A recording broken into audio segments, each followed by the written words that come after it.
Од Њујорк до Сиднеј, Deutsche Bank почна со отпуштање на 18.000 вработени.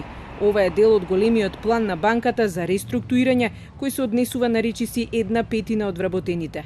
Од надзорниот одбор велат дека отпуштањата ќе се случуваат до 2022 година, а се неминовни за банката да ја врати константната профитабилност и да ги врати своите акционери. Das wird über die nächsten 3 Jahre passieren. Wir sind uns darüber bewusst, aber wir haben auch keine andere Möglichkeit. Diese Bank muss sich auf ihre Stärken konzentrieren. Das machen wir jetzt und das bedeutet, dass wir Dinge schließen und das heißt auch Mitarbeiterabbau.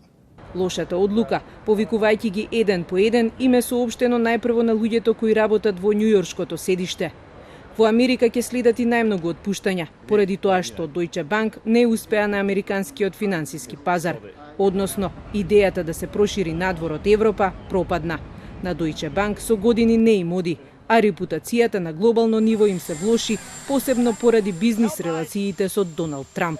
Basically, all major banks recovered after the financial crisis over a period of years.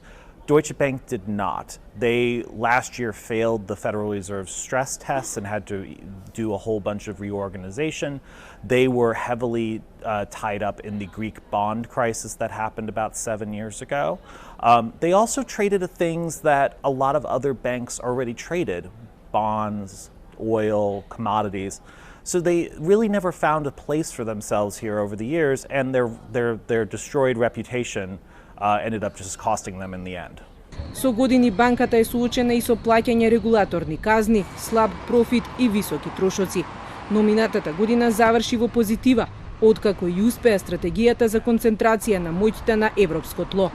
Deutsche Bank ќе потроши 6 милиарди евра за реструктурирањето, а со укинувањето на 18.000 работни места, бројот на вработени ќе се намали на 74.000.